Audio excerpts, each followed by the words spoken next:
नमस्कार दोस्तों, जय हिंद दोस्तों। स्वागत करते हैं आज के हमारे न्यू टॉपिक में। आज जो हम वैकेंसी की बात करने वाले हैं वह है ग्रेटर नोएडा स्टाफ नर्स भर्ती की। ग्रेटर नोएडा में एक स्टाफ नर्स भर्ती आई है जिसके बारे में आज हम विस्तार से आपको सब कुछ बताएंगे। हम आपसे उम्मीद करते हैं कि अगर वीडियो आपको अच्छा लगे तो वीडियो को लाइक कर दीजिएगा, चैनल को सब्सक्राइब कर लीजिएगा। तो चलिए शुरू करते हैं वीडियो को। ठीक है, तो किस संस्था ने भर्ती निकाली है? उत्तर प्रदेश राज्य सरकार के अधीन स्वायत्त संस्था है government institute of medical science greater Noida. उसने ये वैकेंसी निकाली हुई है। इसने 9 अगस्त को विज्ञापन जारी किया हुआ है। पद कितने हैं? पद किसके आए हुए हैं? पद आए हुए हैं स्टाफ नर्स के।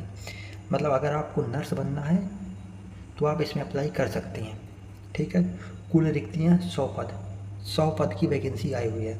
आवेदन कब से शुरू होगा? 10 अगस्त से आवेदन शुरू हो चुका है। अंतिम तिथि कब है? 7 सितंबर 2026 तक आप इसमें आवेदन कर सकते हैं।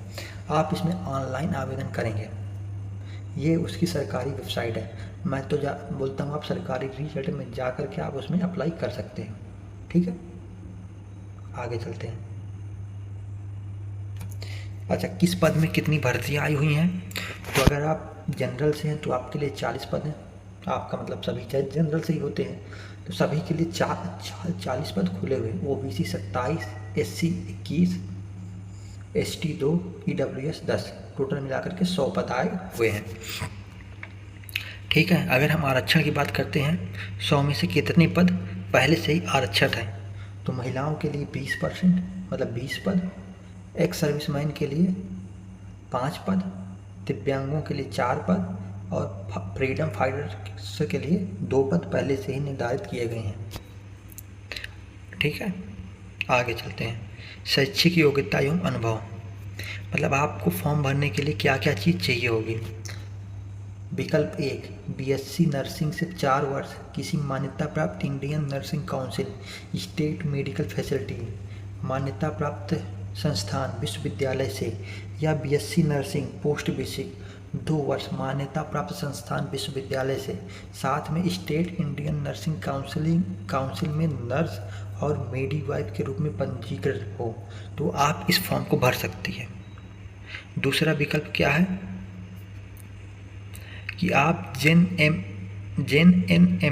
General nursing midwifery diploma मान्यता प्राप्त संस्थान बोर्ड काउंसिल से स्टेट इंडियन नर्सिंग काउंसिल में नर्स या मिडवाइफ के रूप में पंजीकरण तथा शैक्षिक योग्यता प्राप्त करने के बाद न्यूनतम 50 बेड वाले अस्पताल में 2 वर्षों का अनुभव हो, तब आप इसमें अप्लाई कर सकते हैं। ये बहुत ही कठोर शर्तें इसमें रखी गई हैं।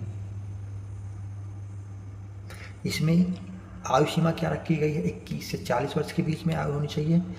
एससी, एसटी, ओबीसी को अधिकतम 5 वर्ष की छूट दी गई है, केवल यूपी के हो। अगर आप बाहर के हैं तब अप्लाई करते तब आपको कोई छूट नहीं मिलेगी और आप जनरल में ही काउंट होंगे। इस चीज़ का याद रखेंगे। यूपी सरकार में स्थायी कर्मचारी संबंधित क्षेत्र में कम से कम 3 वर्ष नियमित एवं निरंतर सेवा होने पर नियमों के अनुसार अधिकतम 5 वर्ष की छूट पा सकते हैं। दिव्यांग अभ्यर्थियों के लिए अधिकतम आयु सीमा 15 वर्ष की छूट का प्रावधान विज्ञापन में दिया गया है। मतलब दिव्यांग जो अभ्यर्थी हैं उनको 15 साल की छूट दी गई है। मतलब वो 55 साल तक अप्लाई कर सकते हैं। 55 साल के बाद 60 साल की नौकरी, 5 साल नौकरी करेंगे। एक सर्विसमैन के लिए विज्ञापन की अधिकतम आयु 3 वर्ष की छूट दी गई है। आवेदन की अंतिम तिथि तक आर्मी से डिस्चार्ज होना आवश्यक बताया गया है। ठीक है, आगे चलते हैं।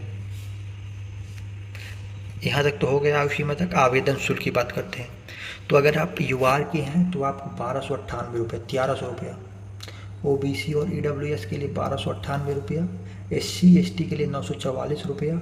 और दिव्यांग है अगर आप यूपी के तो आपको कोई छूट नहीं देनी पड़ेगी, कोई फीस नहीं देनी पड़ेगी। माफ़ कीजिएगा, कोई फीस आपको नहीं देनी पड़ेगी। अच्छा, आपका आवेदन 5 स्टेप में होगा। वो कौन कौन से स्टेप हैं? पहले आपको रजिस्ट्रेशन करना है, फिर आपको फॉर्म में अपनी सारी डिटेल्स को फिल करना है, फ़ोटो, सिग्नेचर और अन्य डॉक्यूमेंट जो जो मांगता है सबको निश्चित केबी में करने के बाद अपलोड करना है, फीस पेमेंट करना है और एप्लीकेशन को सबमिट करना है और एप्लीकेशन का प्रिंट आउट निकाल करके अपने पास सुरक्षित रख लेना है। परीक्षा पैटर्न की हम लोग बात करते हैं तो कुल 100 क्वेश्चन आएंगे, हिंदी और अंग्रेजी दोनों भाषा में होंगे। प्रत्येक प्रश्न 1 नंबर का होगा, कुल प्रश्न पत्र 100 नंबर का होगा। प्रश्न नर्सिंग से संबंधित होंगे, मतलब सारे के सारे क्वेश्चन नर्सिंग से संबंधित होंगे। विज्ञापन में जो दिया गया है वो 80% सैद्धांतिक और 20% व्यवहारिक ज्ञान बताया गया है। सैद्धांतिक का मतलब जो आपको किताब से मिल जाएगा, और व्यवहारिक मतलब कि जो आप व्यवहार से सीखते हैं कि आपका आचरण किस प्रकार से होना चाहिए, मरीज के साथ अगर मरीज की ऐसी हालत है तो आपको क्या करना चाहिए, वो व्यवहारिक क्वेश्चन आ जाते हैं। गलत उत्तर देने पर 1/4 की निगेटिव मार्किंग भी होगी। अगर आपने कोई उत्तर नहीं दिया तो किसी प्रकार का कोई उसमें छेड़खानी नहीं की जाएगी। 2 अभ्यर्थियों के समान अंक होने पर अधिक आयु वाले अभ्यर्थी को उच्च वरीयता दी जाएगी। चयन प्रक्रिया की अगर हम लोग बात करते हैं, सबसे पहले सीबीटी की मेरिट लगेगी, बायोमेट्रिक एंड डॉक्यूमेंट वेरिफिकेशन होगा, मेडिकल एग्जामिनेशन होगा, फिर आपको भर्ती कर लिया जाएगा। अच्छा, एडमिट कार्ड के बिना प्रवेश परीक्षा नहीं दे पाएंगे, मतलब बिना एडमिट कार्ड अगर आप ये चाहते हैं कि आप एग्जाम दें तो वो नहीं हो पाएगा, ये यहीं पर स्पष्ट कर दिया गया है।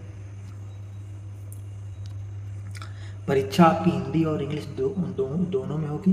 अगर कहीं पर कोई दोनों शब्दों में अंतर रहता तो इंग्लिश वाला मान्य रहेगा। अच्छा, न्यूनतम qualification marks general, EWS, OBC के लिए 40%, एससी और एसटी के लिए 35% है। इस बात का आप ध्यान रखिएगा। मतलब आप मान लीजिए वैकेंसी के अनुसार आपकी जो मेरिट गई वो गई है 30 नंबर, आपके 35 नंबर हैं, आप जनरल से तो आपको नहीं भर्ती, भले ही मेरिट 30 गई हो, लेकिन अगर आपके 35 नंबर भी हैं तब भी आपको भर्ती नहीं किया जाएगा। आपको पास होने के लिए कम से कम 40 नंबर चाहिए ही चाहिए, 40 से कम में वो आपको लेंगे ही नहीं। और एससी एसटी को 35 नंबर पे। सिलेबस की बात कर लेते हैं अब हम लोग।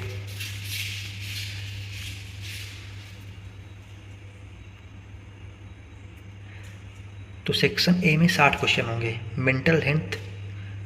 मेंटल हेल्थ नर्सिंग से संबंधित, fundamental of nursing, nursing fundamental first and second, first aid, ACLS, BCLS, applied microbiology and infection control, child health nursing including neonatal care, nursing management and leadership, applied sociology, medical and surgical nursing.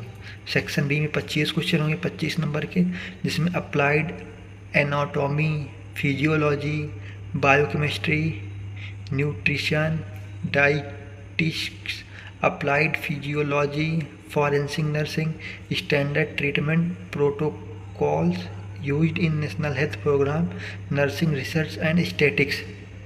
इसके बाद section C में 15 question आएंगे, जिसमें basic science, communication English, community health nursing, environmental hygiene, professionalism, professional value and ethics including bioethics, health and nursing, informatics and technology, ये इससे संबंधित question आएंगे। हाँ, परीक्षा देने के लिए आपके जो शहर चुने जाएंगे वो दिल्ली में आप एग्ज़ाम दे सकते हैं, लखनऊ, गोरखपुर और वाराणसी में।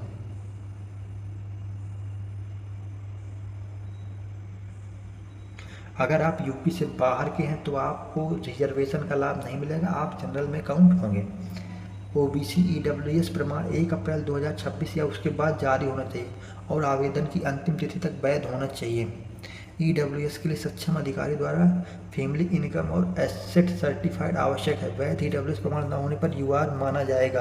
आरक्षण आयु छूट का दावा करने वाले उम्मीदवारों के प्रमाण पत्र विज्ञापन में दिए गए निर्धारित प्रारूप में अंतिम तिथि तक उपलब्ध होना चाहिए।